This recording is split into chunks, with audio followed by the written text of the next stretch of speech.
Bom, vamos falar então sobre o Spring Bean Validation.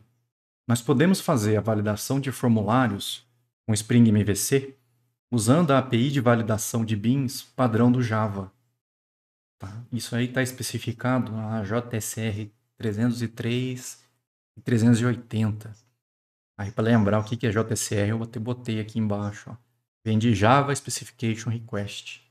Então, eles fizeram uma especificação e cuida da parte de validação. Só que isso aqui é uma especificação. Ela precisa de uma implementação. Alguém tem que implementar essa especificação de validação. O Hibernate Validator é a implementação padrão dessa especificação de validação. Eu não sei se já existem outros, eu não parei para procurar. Mas eu sei que o Hibernate Validator faz isso para a gente. Olha a ideia. Existe uma série de anotações que a gente pode colocar lá nas nossas classes. Por exemplo, eu quero que um valor tenha que ser nulo, de repente, quando chegar no meu sistema. Eu ponho lá @null, aí a validação que vai ser aplicada é que esse valor que está anotado com isso aqui tem que ser nulo. Então não pode ser nulo. Então tem uma anotação lá, not null. De repente um valor booleano tem que chegar como verdadeiro. Eu posso colocar um assert true para garantir que seja verdadeiro, ou então um assert false para garantir que seja falso. Se forem números, a gente tem algumas anotações que a gente pode colocar na classe. Por exemplo, esse min e max. O min deve ser um número com valor maior ou igual ao mínimo especificado. A gente pode pôr um parâmetro aqui para falar qual é o valor do mínimo. No max, é que tem que ser um valor, um número com um valor menor ou igual ao máximo que você especificou. O decimal min e o decimal max a gente usa para big decimal. Tá? Mesma coisa, tem que ser maior ao valor que você especificar ou menor que o valor que você especificar. Botei asteriscos aqui porque não vale para double e para float. Não funciona nem com double nem com float, porque double e float tem aqueles problemas de arredondamento.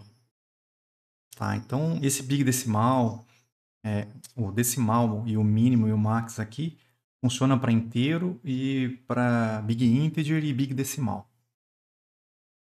Negative é porque tem que ser um número negativo, negativo ou zero, positivo, positivo ou zero. Essas são algumas das restrições, tem mais um monte. Tem uma restrição que eu posso falar com relação ao tamanho. Essa @size aqui, você tem que ter um tamanho entre o mínimo e o máximo que você especifica na própria anotação.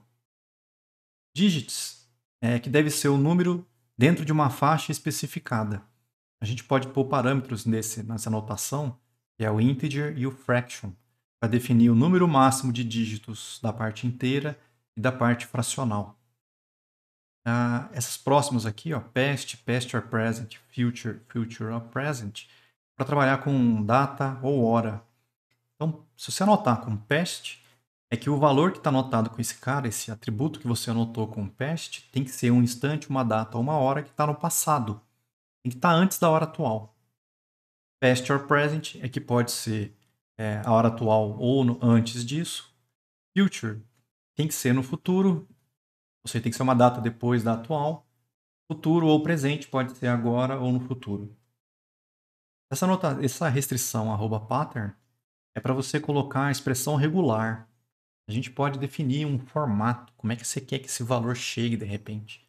Por exemplo, o CPF, eu quero que você pare com ponto e tenha traço no final. A gente pode definir, então, uma expressão regular que vai ser aplicada naquele elemento.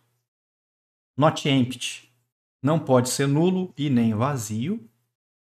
O not blank não deve ser nulo e tem que ter pelo menos um caractere diferente de espaço. É diferente do not empty, tá? O not empty, um espaço em branco para ele não é vazio. Tá? Se você colocar só um espaço em branco, not empty vai estar ok. Agora o not blank não. Só um espaço em branco ou espaços em branco ele não vai ler. Tá? Não pode ser nulo, então e tem que ter pelo menos um caractere que não seja um espaço. E-mail tem que ser uma string com um endereço de e-mail bem formado ou bem formatado, não sei como traduzir lá. Ou seja, tem que ter um arroba, tem que ter alguma coisa, arroba, alguma coisa. Senão ele não aceita. Tá? Nós usamos essas anotações nos atributos das classes que a gente quer validar. Todas as anotações aceitam uma propriedade opcional, message, com a mensagem que a gente quer que seja devolvida caso a restrição falhe. Então, a gente pode botar uma mensagem, por exemplo, se o cara botou lá que tinha que ter um padrão, e aí não bateu com o padrão, o que você quer que ele responda de erro para você? Você pode passar essa propriedade message como opção aí também na anotação.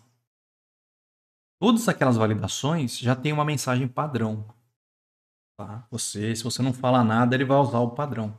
Então, por exemplo, acerte false, ele vai escrever para você que deve ser falso, deve ser verdadeiro, tem que ser menor que ou igual a, ele vai escrevendo algumas coisas para você. Então já existem algumas mensagens padrão para todas as validações que a gente viu ali atrás, mas todas em inglês. De repente o seu sistema não é interessante você mostrar esses erros em inglês, você pode passar uma mensagem em português para trocar essa mensagem padrão. Exemplos, vamos ver se faz mais sentido agora. Imagina que eu estou dentro da minha classe e eu quero fazer uma validação de algumas coisas nessa classe. Por exemplo, o nome é um atributo da minha classe, tipo string, e o nome é obrigatório, o cara tem que preencher o nome. Eu posso anotar ele com @notBlank.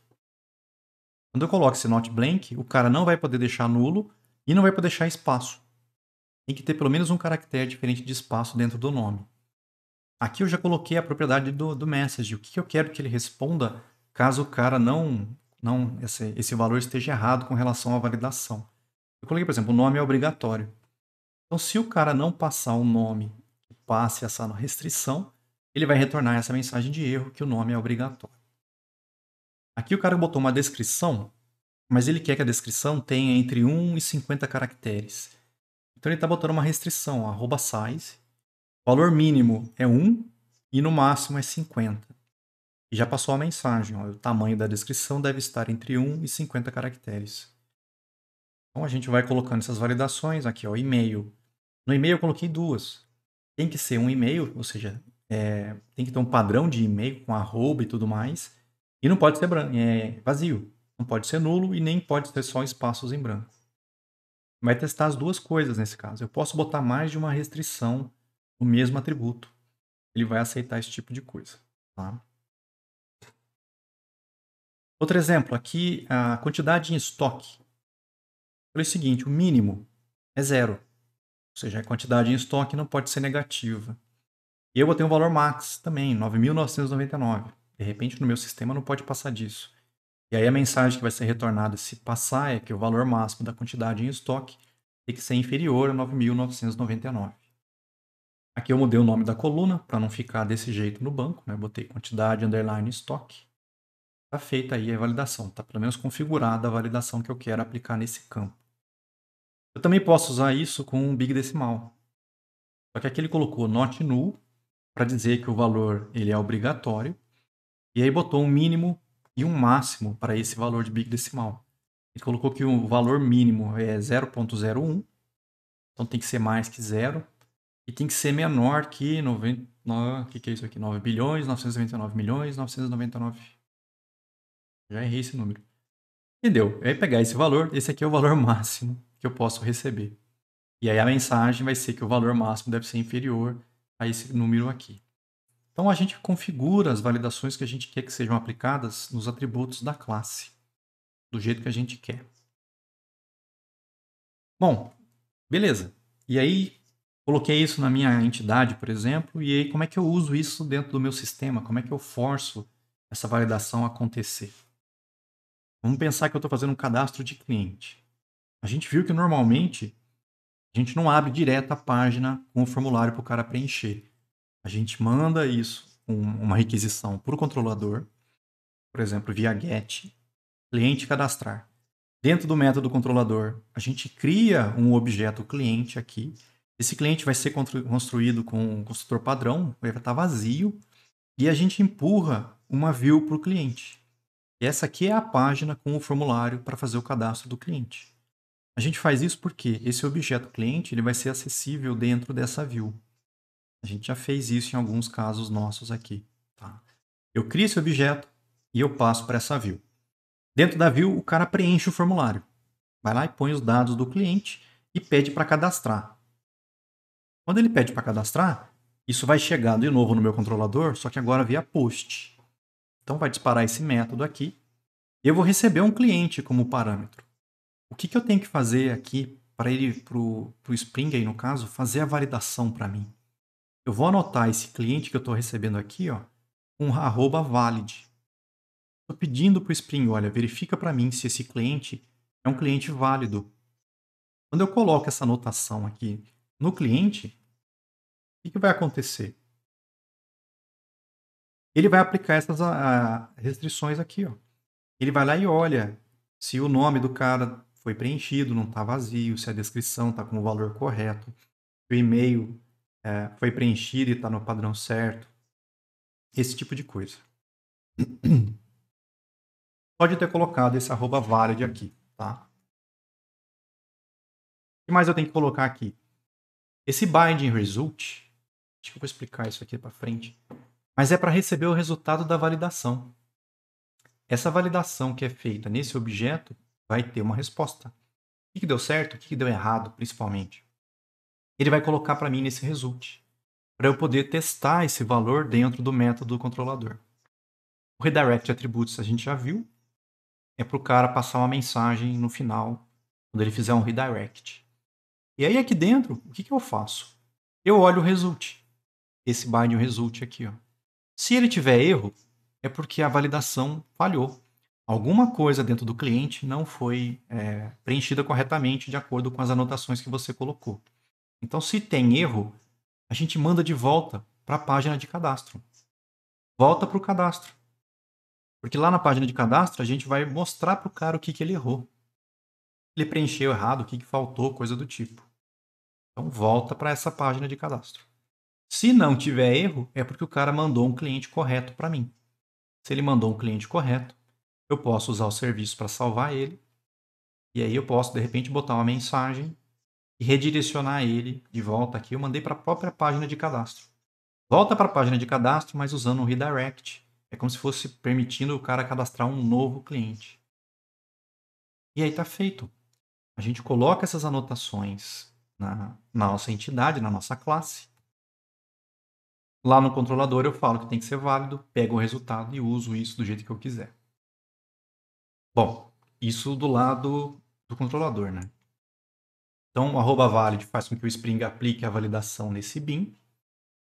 O bind result vai ter o resultado da validação que foi feita, para a gente poder saber se deu certo ou não. Esse objeto bind result ele tem que estar logo em seguida ao objeto do binding sendo validado. Se você validou cliente, o próximo parâmetro do controlador tem que ser o bind result. Tá? Não foi eu que inventei isso, tem que ser assim, senão não funciona. Se você tiver vários objetos sendo validados, tem que ter um bind result para cada um, logo em seguida ao bin que você está validando. Então, por exemplo, imagina que esse método do controlador ele recebe um usuário e um endereço. São dois objetos que vêm de um formulário. Eu estou validando os dois, o @valid. Então, quando eu valido o usuário, tem que ter um bind result para o usuário. E aí, quando eu valido o endereço, tem que ter um bind result do endereço. Nessa ordem, tá? Valida esse cara, bind result. Valida esse cara, bind result. Senão não funciona. E na view?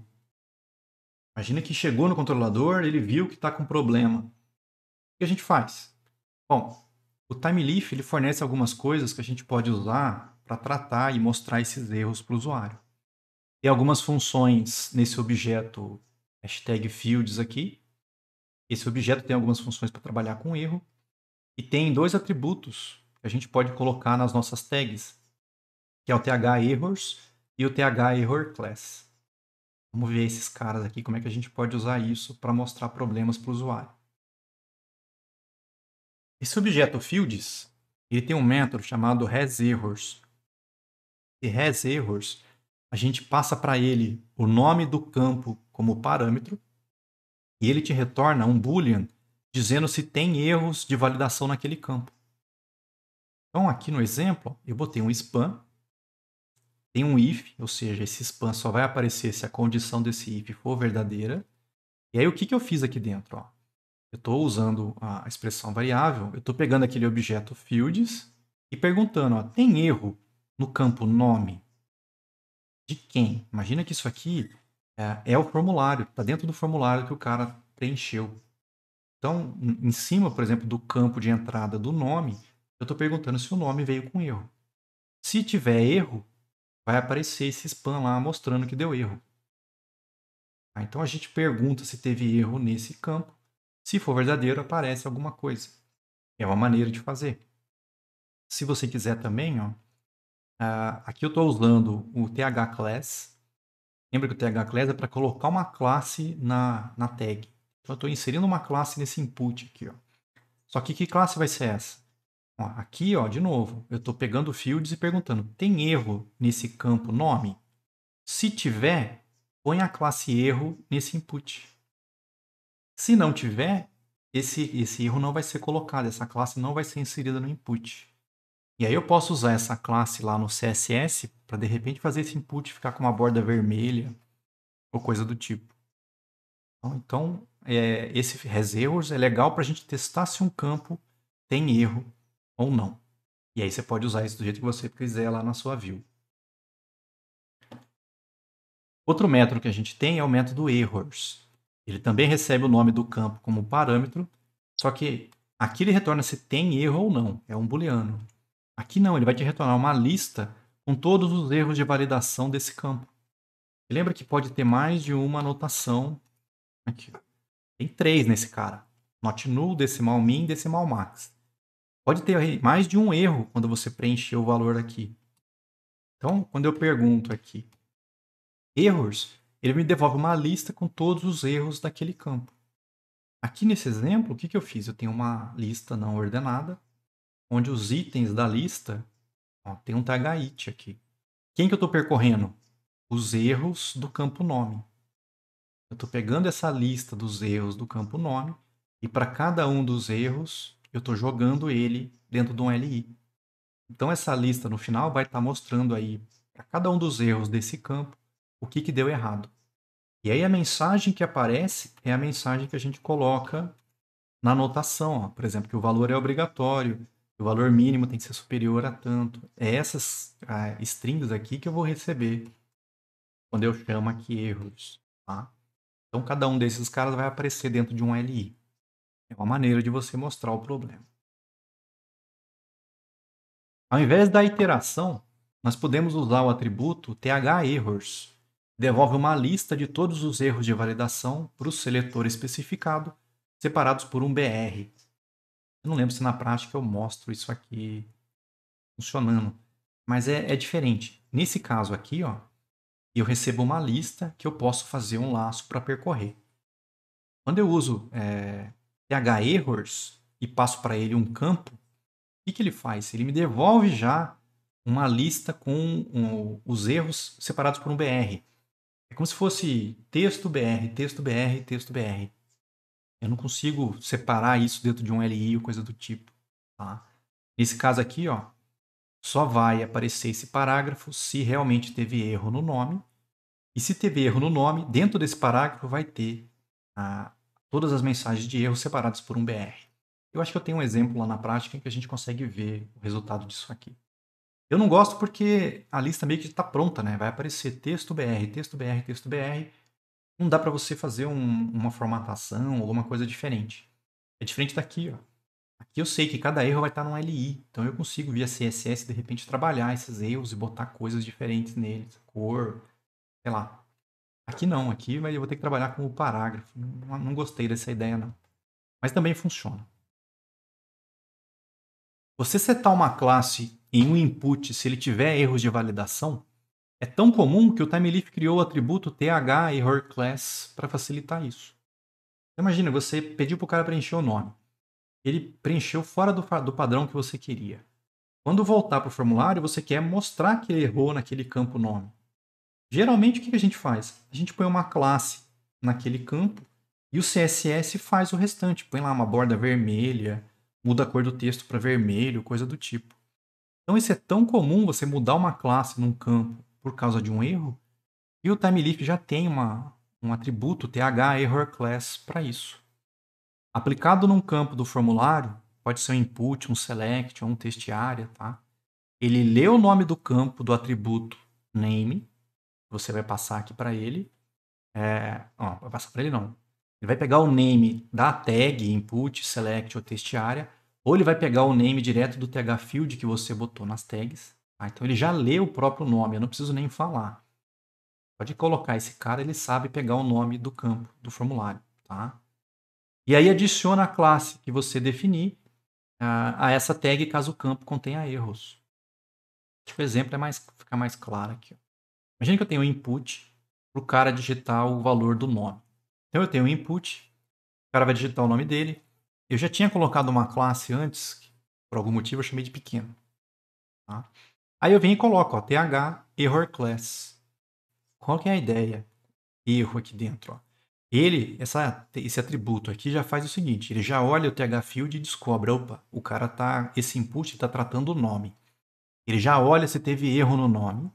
Se teve erro no nome, ele pega essa classe e acrescenta para você na lista de classes desse input. Então, se esse campo nome tivesse erro, realmente, na hora que chegasse para o usuário, o que ele ia receber lá? O que o ThermLeaf ia entregar para ele? Ó, ia entregar o input, o type text normal. Lembra que o THField ele já gera um ID, um name e já põe o valor para você lá dentro. Que é o valor que está dentro desse campo. E aí, como teve erro, ele já pegou a classe que já tinha pequeno e acrescentou a classe de erro aqui para mim, que é o que eu coloquei aqui. Ó. Eu falei para ele que se tivesse erro nesse campo, põe essa classe nesse input. Já vai estar aqui se tivesse erro no nome. E aí, de novo, o CSS, você podia pegar essa classe e fazer esse input ficar com a borda vermelha, por exemplo.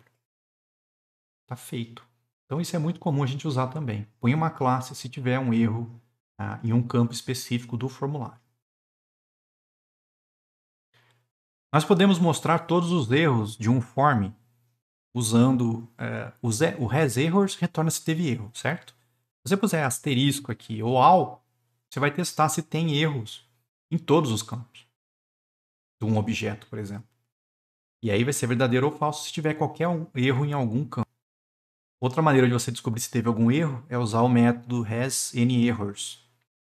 Se tiver qualquer erro em algum campo, esse cara vai ser verdadeiro. E uma vez que você descobriu se tem erro ou não, como é que eu pego todos os erros? Imagina que eu não quero tratar campo por campo. Eu quero mostrar todos os erros num lugar só, por algum motivo maluco. Consigo ainda usar aquele método errors e também passar um asterisco e o all para pegar todos os erros que aconteceram em todos os campos.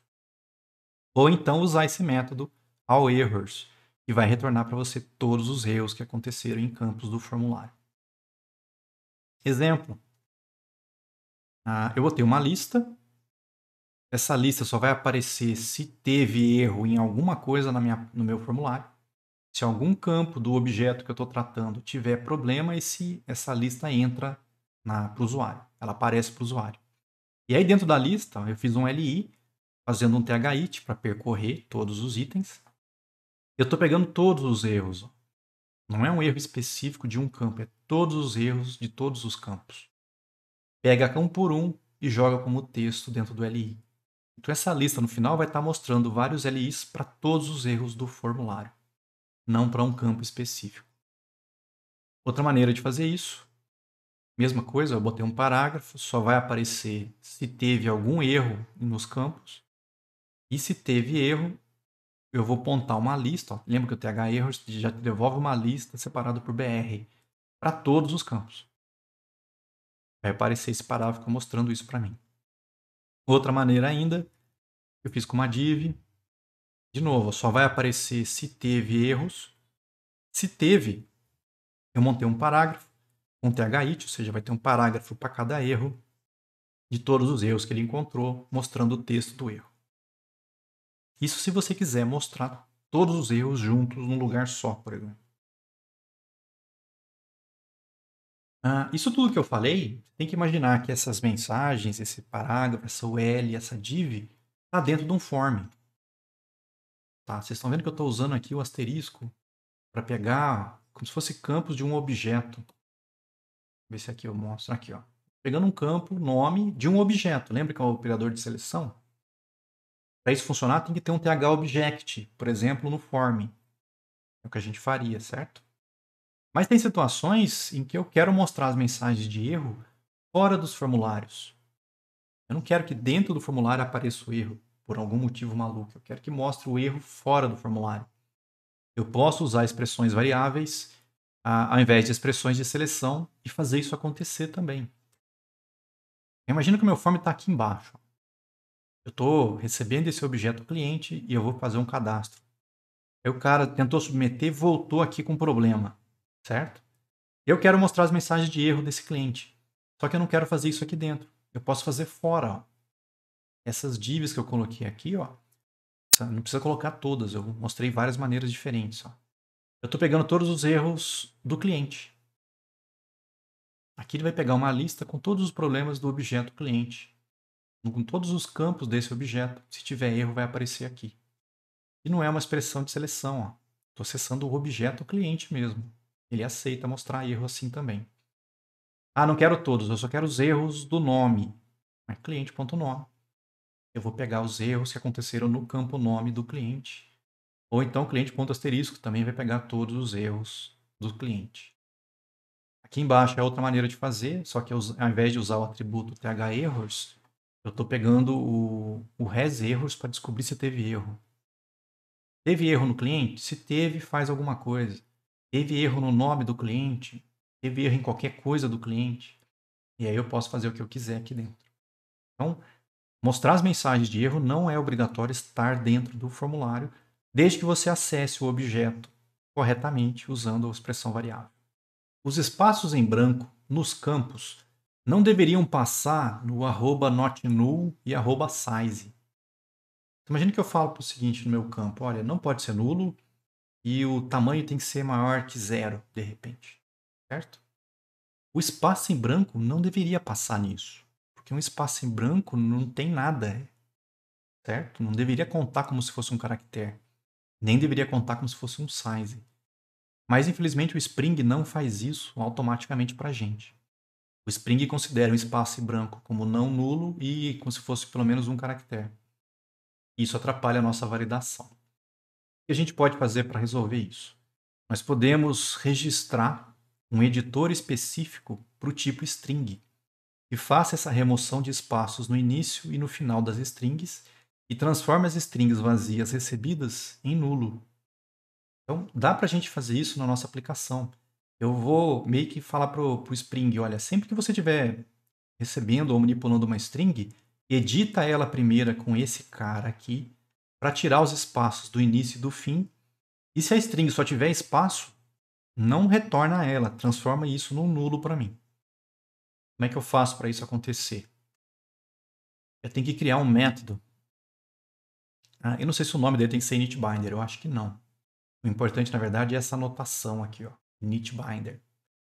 Ele vai receber um web_data_binder, eu chamei aqui de data_binder, e aí eu crio um editor. Esse aqui é uma classe que já existe, tal, string trimmer editor. É um editor de string que faz o trim. Não sei se vocês lembram do método trim. As strings têm esse método. Ela faz o seguinte, se tiver espaço no início ou espaço no fim, ele remove esses espaços. Então eu estou criando um editor de string. Quando eu passo true é para ele transformar string vazia em nulo, se eu não estou enganado. Certo? Esse é um editor que já faz esse processo para mim. Quando ele receber uma string, ele já vai tirar os espaços do início e os espaços do fim. E se o cara passar só espaço, ele vai devolver esse nulo, ao invés de uma string com os espaços.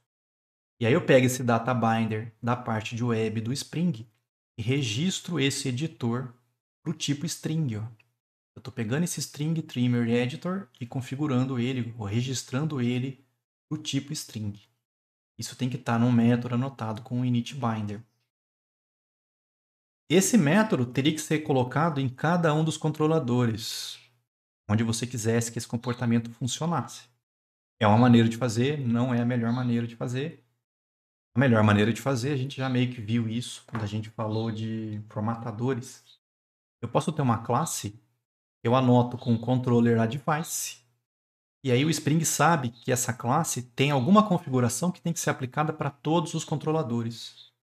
E aí eu ponho esse método uma vez só aqui dentro, initBinder. E aí o Spring sabe, para todos os controladores, tem que registrar esse editor para o tipo string. E aí, em todos os controladores, sempre que ele for manipular uma string, esse cara vai rodar e vai tirar espaço do início, espaço do fim e transformar espaços, só os espaços em nulo, se você só mandar espaço para alguma coisa.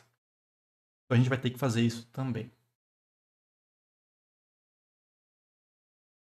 Mas não dá para fazer um campo int ser obrigatório diretamente. Imagine que eu botei um campo inteiro numa classe e eu quero que o cara seja obrigado a entrar um número. Não dá para fazer isso com o tipo int básico, o tipo int simples. Eu preciso converter, nesse caso, o tipo simples para integer, uma classe, para que ele possa receber nulo caso o cara não preencha. Lembra que a gente acabou de registrar um cara aqui? Se ele receber só espaços, ele devolve nulo. E aí eu posso fazer isso para meio que forçar o cara a preencher. Você declarar o atributo como integer, quando o Spring não receber nada, ele já transforma uma string vazia em nulo para você. E aí você consegue validar. Esse cara não pode ser nulo. Você meio que força esse valor a ser obrigatório. Mas com o tipo básico não tem como fazer isso. Você tem que converter para integer para conseguir aproveitar esse fato dele colocar nulo para você lá dentro. A especificação Bean Validation não tem todas as restrições que você pode precisar. A gente já viu quais que ela tem, não são todas, certo? Nesses casos, nós podemos criar as nossas próprias validações ou nós podemos usar validações feitas por outros. Você achar na internet alguém que tenha criado uma validação que te serve, você pode aproveitar. Esse projeto tem algumas validações prontas. Alguns processos são comuns e recorrentes em sistemas voltados para o público brasileiro. Esse Stella ele vem auxiliar nesse caso, oferecendo uma API simples para validar e formatar CPF, CNPJ, além de outros cadastros comuns do Brasil. Também oferece uma API para trabalhar com boleto, números, integração com o JPA e outras coisas. Então, dentro desse projeto, tem alguns validadores que a gente pode usar. Ó. Aceita qualquer um, CNPJ, CPF, o que é IE, não sei, o que é NIT, também não, título eleitoral, inscrição estadual, IE. NIT, não sei o que é NIT, não fala.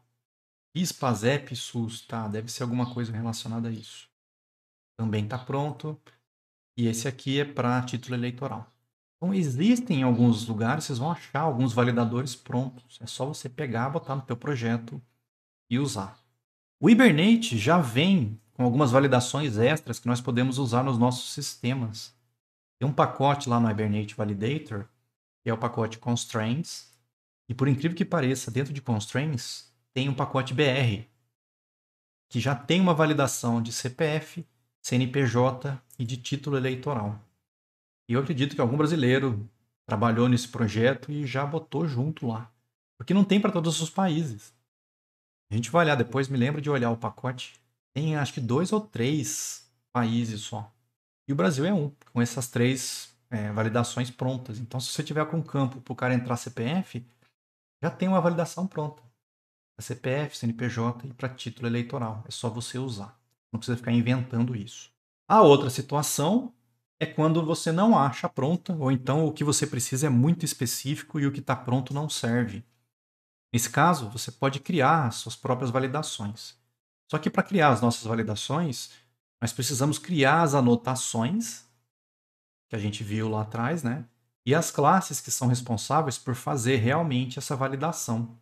Então a gente tem que fazer duas coisas. Eu tenho que criar a interface da anotação. Quando a gente põe aqui public interface com arroba, eu estou definindo uma anotação, pessoal. Eu vou chamar essa anotação de nome usuário único. Porque de repente eu quero essa validação no meu sistema. O nome do usuário tem que ser único, não pode ter usuários com o mesmo nome na hora de fazer um cadastro de usuário, por exemplo. Então eu estou criando essa anotação, nome usuário único, para poder usar como validação num campo de uma classe minha, tá? Eu tenho que dar um nome para ela eu tenho que definir aqui um constraint, tá? Quem que vai fazer a validação desse nome de usuário único? Alguma classe tem que implementar essa validação. Não adianta só colocar nome usuário único, ele não faz a menor ideia do que está escrito aqui. Como é que realmente é feita a validação para o nome do usuário ser único? Existe uma classe, que aqui eu chamei de nome usuário único validator, tá? Que faz essa validação para mim. Eu nunca parei para estudar a criação de interface, de anotações do Java. Eu sei mais ou menos o que funciona aqui. Eu não lembro para que serve o retention. O target é onde é que você pode usar essa anotação. Eu posso colocar essa anotação num método, posso colocar essa anotação num campo, e eu posso colocar essa anotação em outra anotação, se eu não me engano, certo?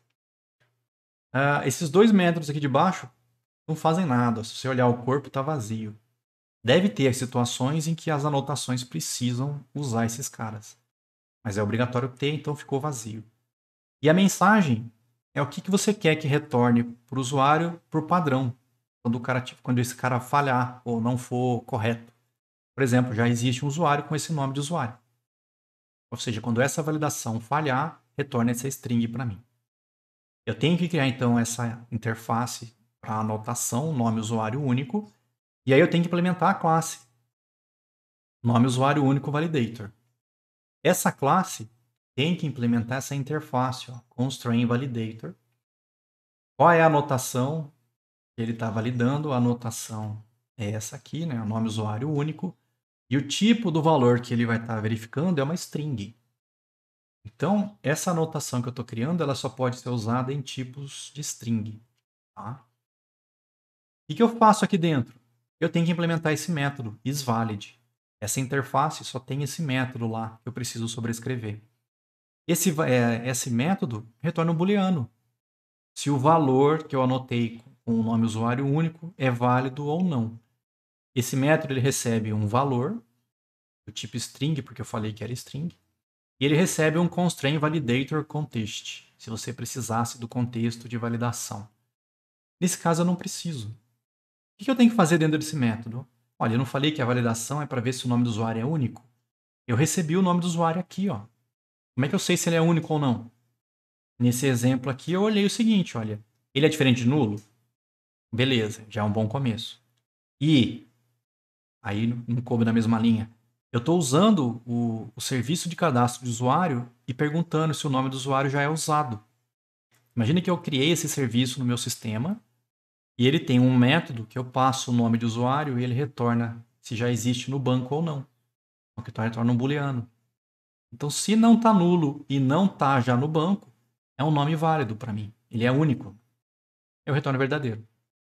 Se qualquer uma dessas duas coisas aqui falhar, ele retorna falso. E aí ele não é válido, a validação vai dar errado, e ele vai retornar essa string por padrão, a não ser que o cara coloque uma outra string.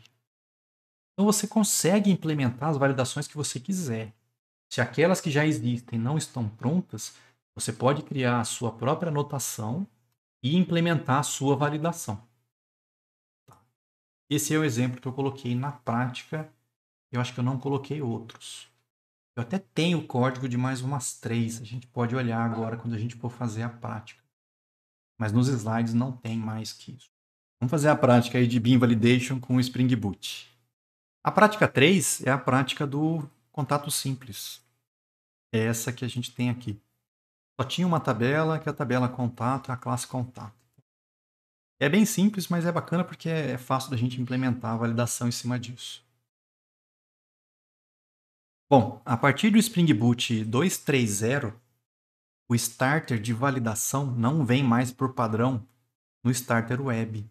Até a versão 2, antes do 2.3.0, quando você colocava o starter de web, você já tinha a validação no seu projeto. Agora, nas versões mais novas, não. Então, eu sou obrigado a vir colocar a dependência de Bean Validation. A gente vai lá no nosso projeto e vamos colocar essa dependência no POM. Então, lá no contato simples, eu vou adicionar mais uma dependência aqui, ó, que é a de Bean Validation. Quando eu coloco esse cara, ele já traz o Hibernate Validator. Ó.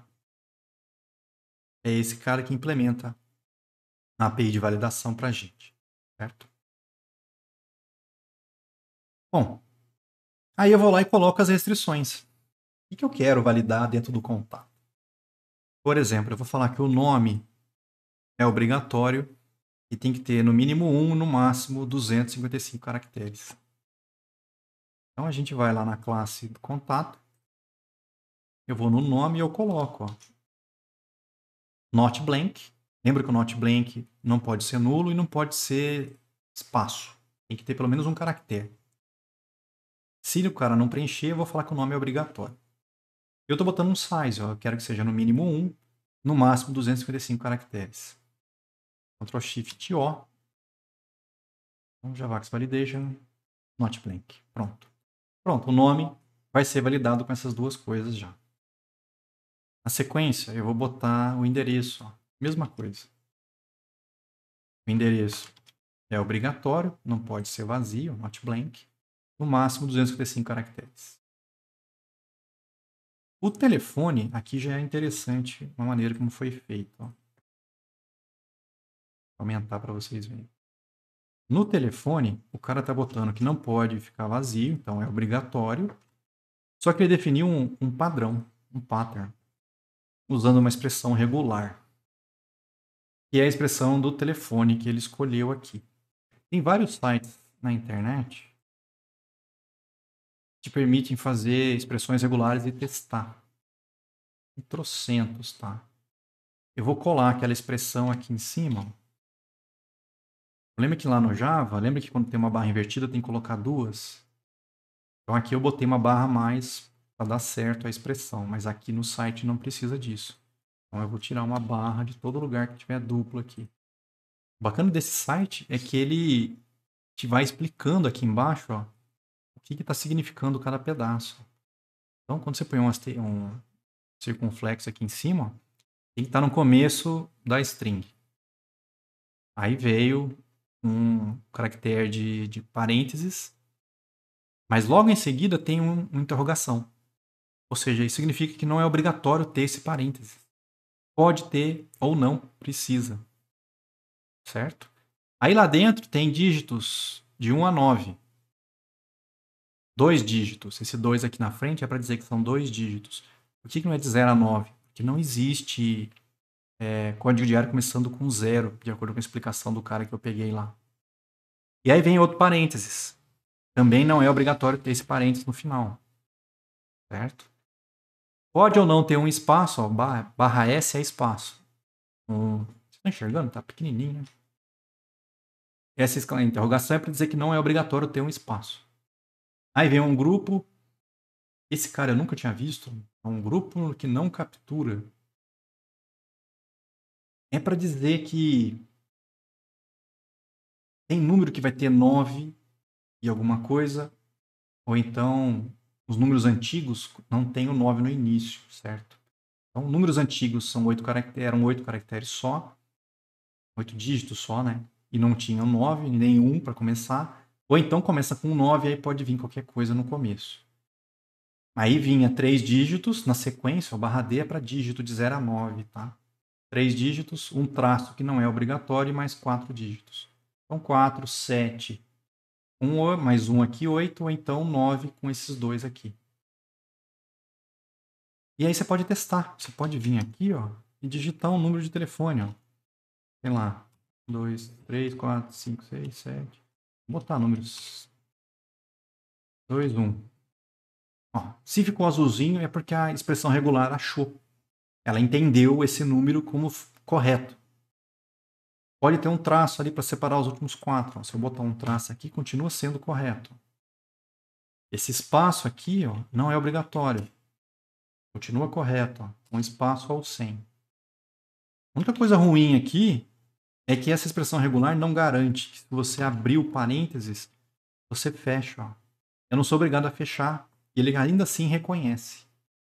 Eu não consegui achar uma que fizesse esse problema dar certo. Se eu fechar, tá ok, tá? Ele também reconhece. Mas ele não tem... Inclusive, eu posso não abrir e fechar, que funciona também. Então não é perfeita, certo? O cara pode mandar uma coisa errada e vai ser entendida como ok. Eu não achei uma expressão regular melhor que essa, não. Ah, isso aqui eu não sei se é obrigado, vamos ver. Ó, tem que ter o DDD. Senão ele não reconhece o número para você. Mas aí é questão de você pegar e entrar na internet e quebrar a cabeça. Achar uma pronta ou então bolar uma sua. Tem sites explicando como é que gera isso aqui. Não é fácil, tá? Mas é essa que eu escolhi para botar nesse exemplo. Então, o nosso telefone vai ter que seguir essa expressão regular. O e-mail, eu estou falando o seguinte, tem que ser obrigatório e tem que ser bem formado. Eu vou ter uma interrogação aqui, bem formatado ou bem formado, para a gente ver o que ele considera bem formado depois. Eu vou tirar por enquanto. Se não me engano, tem que ser texto, arroba, texto. Para ele já é um e-mail bem formado. Ctrl Shift O, Javax Validation, e-mail. Pronto. Eu já botei as restrições que eu precisava para o contato. É o que eu falei, olha como é que ficou poluída nossa classe contato. Com anotações de JPA e de validação. Mas funciona, certo? E mais? Eu vou mudar o método inserir novo contato lá do controlador. Se a gente olhar lá no controlador do contato controller, tem um método aqui, inserir novo contato. Ó. O que a gente vai fazer de diferente aqui? Ah, não, mas é no post, na verdade, não é nesse. Esse é o método que abre a tela de... Não, esse aqui é o que já salva. Já é o post mesmo. Tá certo. Esse aqui é sem validação. Embora eu tenha colocado as anotações aqui, eu não estou usando no controlador ainda. Então a gente vai arrumar esse método fazendo o seguinte. Ó. Eu vou copiar aqui e a gente compara o que está diferente. Acho que é mais fácil de entender do que eu sair mudando um método um por vez. Então, ó, esse é o antigo, sem validação. Esse é o novo, com validação. Começa aqui na hora de receber o contato. Ó, @valid. Esse contato tem que ser válido. É isso que obriga o Spring a disparar o Hibernate Validator e começar a olhar essas anotações em relação aos valores que ele recebeu dentro desse objeto. Como eu estou validando, eu coloquei um binding result na frente. Porque aí esse cara vai ter o resultado dessa validação. Como a gente vai ter um redirect no final, e eu vou mandar mensagem dessa vez, eu vou ter um redirect attributes aqui. Para a gente poder mandar uma mensagem para o usuário no final. Entrou aqui dentro, não mudou nada. Aqui vem a parte diferente. Ó. Ao invés de simplesmente ir lá e salvar, eu olho. Teve erro. Se não teve erro, eu faço o que estava lá em cima. Eu salvo, ponho uma mensagem e redireciono ele. Eu voltei para a própria página de cadastro. Contatos/novo. Ou seja, o formulário que o cara acabou de preencher vai abrir de novo, só que aí vazio, para ele colocar um segundo contato, um terceiro contato. Eu podia mudar esse comportamento, mandar ele para o index, de repente. Ou mandar ele para mostrar todos. É o que a gente tinha feito aqui. Ó. Tanto faz, você escolhe o que você quer fazer se der certo no final. Se teve erro, o que a gente faz? Nesse caso aqui, eu mostrei no log, olha, que o contato recebido para inserir não é válido. Eu podia ter mostrado... Ah, o contato eu já mostrei antes, né? E aí eu mostrei os erros. O que eu encontrei de erro? Lá dentro desse result, eu posso chamar esse método getFieldErrors. Esse getFieldErrors te devolve uma lista com todos os erros que ele encontrou dentro desse contato. E aí, para cada um desses erros, eu joguei ele no log. Ó, porque a gente consegue ver no log o que deu errado. Bom, deu errado, o que eu faço? Volto o cara para o mesmo formulário. Volta ele para o novo contato. O novo contato é a nossa view que ele acabou de preencher, ó, com os dados do contato. É aqui que ele entrou os dados e mandou salvar. Parou esse método. Opa, mas o cara errou. Errou? Volta para lá. Quando volta para lá, lembra que os parâmetros, Os objetos que a gente recebe como parâmetro nos métodos do controlador já existem dentro da view automaticamente. O contato que eu recebi preenchido errado volta para a view. Volta para a view, a gente pega os dados errados e preenche de novo aqui dentro. O cara não perde o que ele errou. Não vai apagar o formulário. Vai vir para cá com os dados errados. Tá? Por enquanto, eu não mudei a maneira como vai mostrar aqui dentro. Tá usando o padrão ainda, certo? Mas a gente já consegue testar. Antes de mudar a view, vamos testar isso já? Eu vou apagar. Eu vou comentar o antigo. Não vou perder ele não. E aí vamos arrumar os imports, ó, Ctrl Shift O. Já fez automático para a gente. Vamos ver o que aconteceu se eu tentar fazer rodar o sistema. Está lá o nosso contato simples. Eu vou pedir para inserir. Chegou até o formulário, aí o cara preenche. Eu vou deixar em branco. Vou limpar aqui, ó. E vou pedir para inserir assim. Voltou para cá. Não saiu daqui, parece, né? Mas ele foi e voltou. Tanto é que se você vier aqui, ó, apareceu coisas aqui na tela. No meu login, ó. Entrou no inserir, beleza. Contato que eu recebi, ó, tudo nulo. O ID nulo, né? Porque é o long. O resto veio em branco, ó. String vazias. E aí, ó, mensagem, ó. Contato recebido, caiu aqui, ó. Deu erro, ó. Não é válido. Quais foram os erros que eu encontrei? Todos os erros que aconteceram lá dentro, ó. Ele botou a mensagem para mim, ó. O telefone deve incluir o DDD e o número. O nome é obrigatório, e-mail é obrigatório. Tudo deu erro. Nenhuma validação daquelas que eu coloquei lá dentro passou. Ele mostrou todos eles no meu login e voltou para o novo contato. Voltou para cá. Se eu acertar o nome, por exemplo, e não colocar os outros, vamos limpar de novo. Pedir para inserir. Foi e voltou. Eu não perdi o que eu digitei, ó. Porque o nome foi para o controlador. Ele chegou aqui dentro desse objeto, validou, não deu certo, voltou para o formulário com o mesmo objeto, com o nome preenchido. Por isso que eu estou vendo aqui o nome aparecer.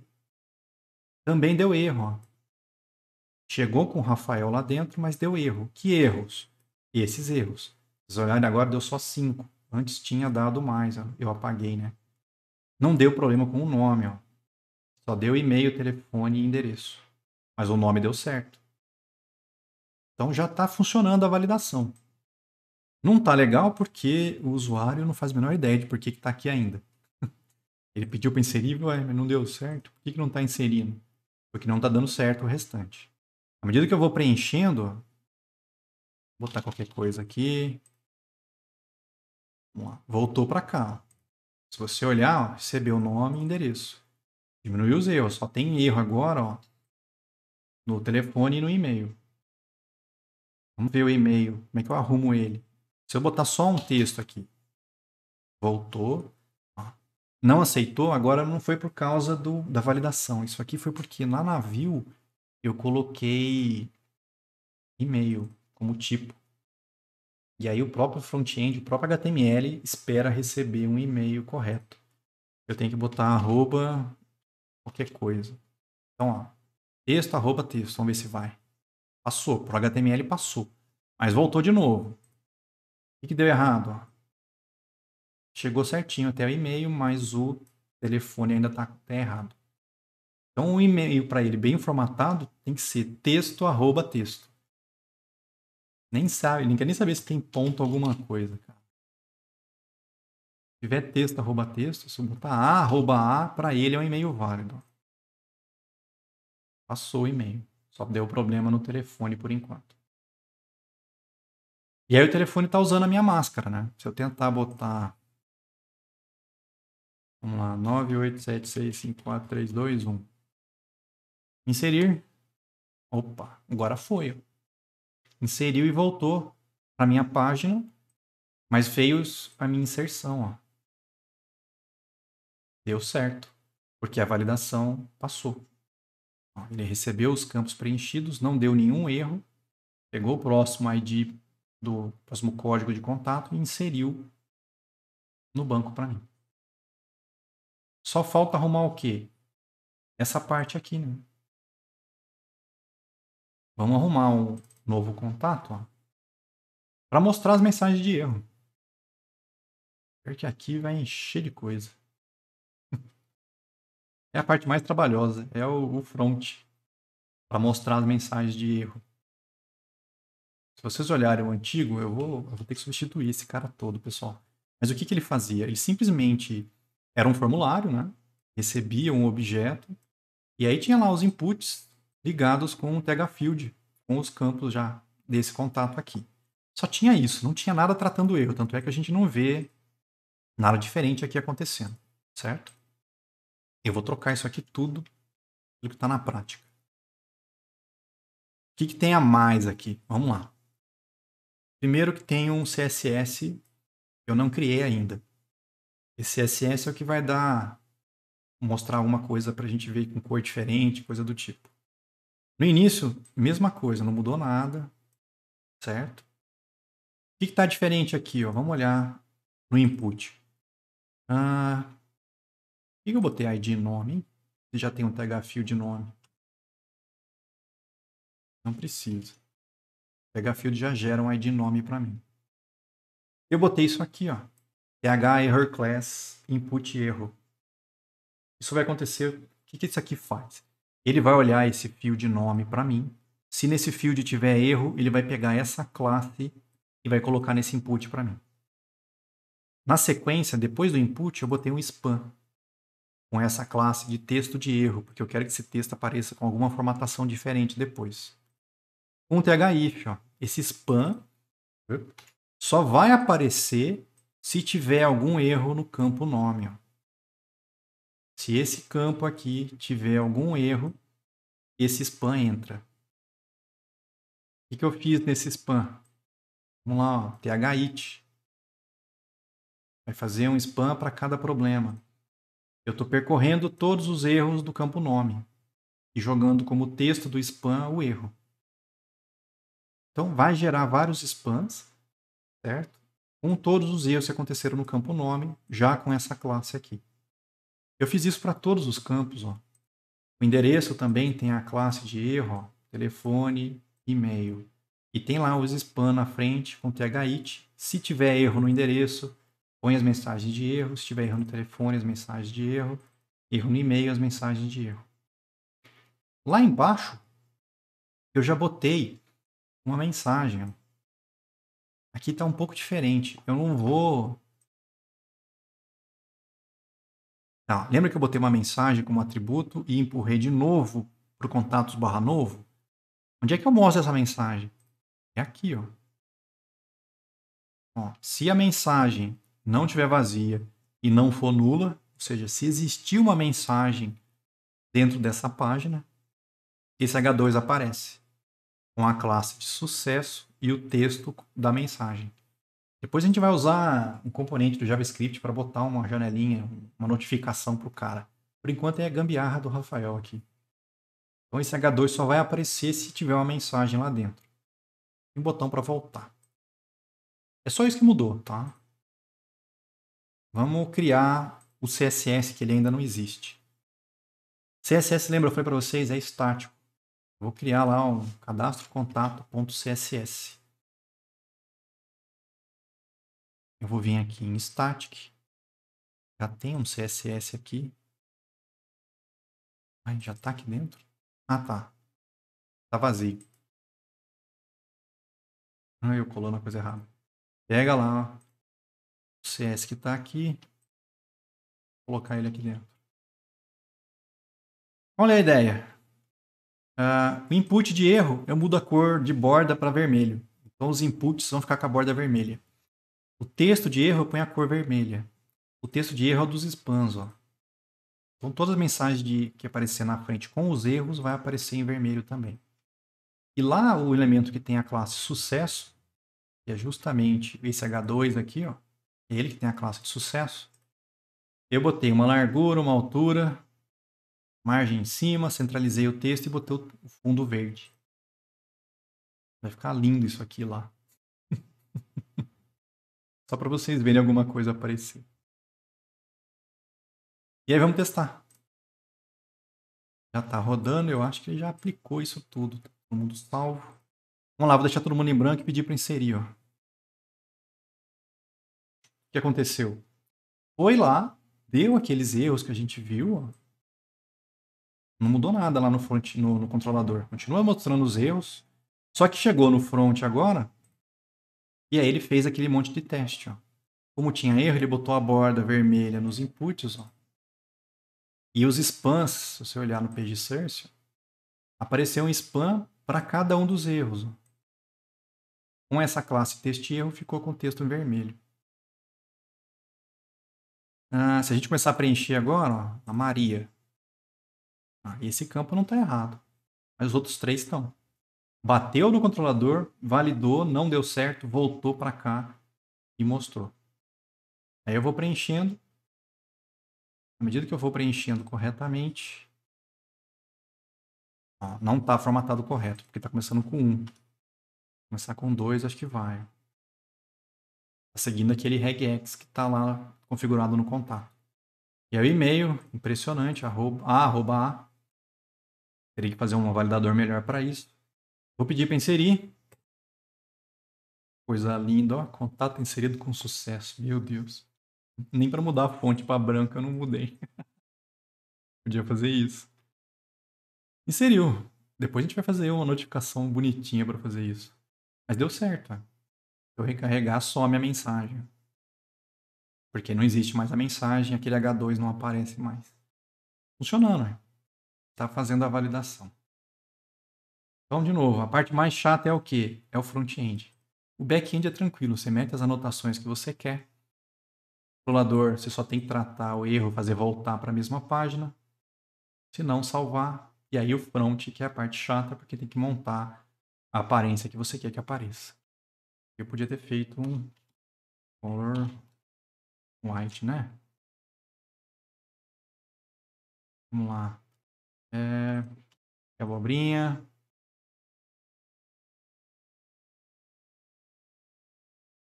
4, 9 aqui. Aí, ó. Melhorzinho. Já é 3,5, cara. Pelo amor de Deus. Experimente deixar um espaço nos campos. Vamos testar. Eu ainda não fiz esse teste, ó.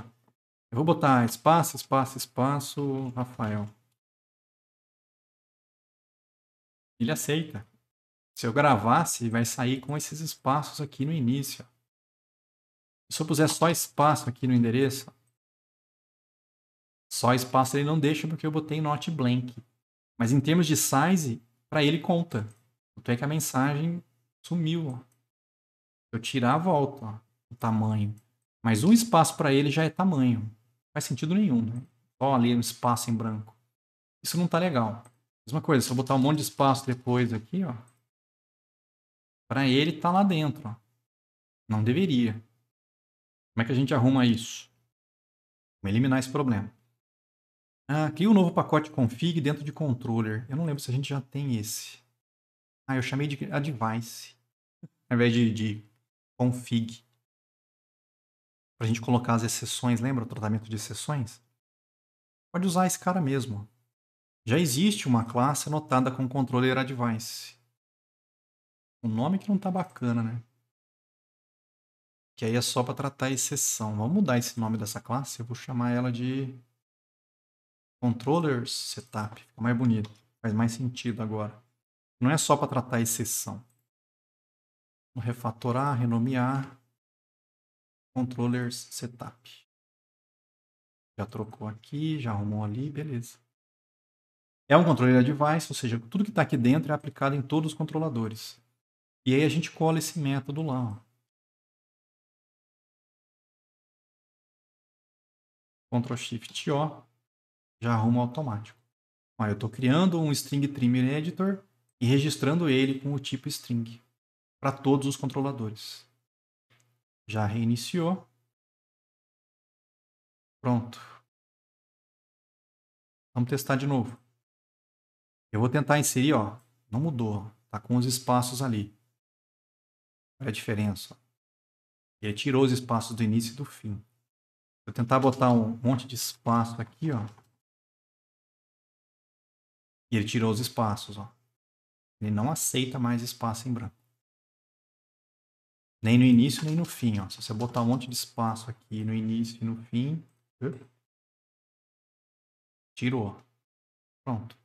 O cara não consegue mais mandar campos em espaço ou então mandar espaço, texto e espaço. Já resolveu isso pra gente.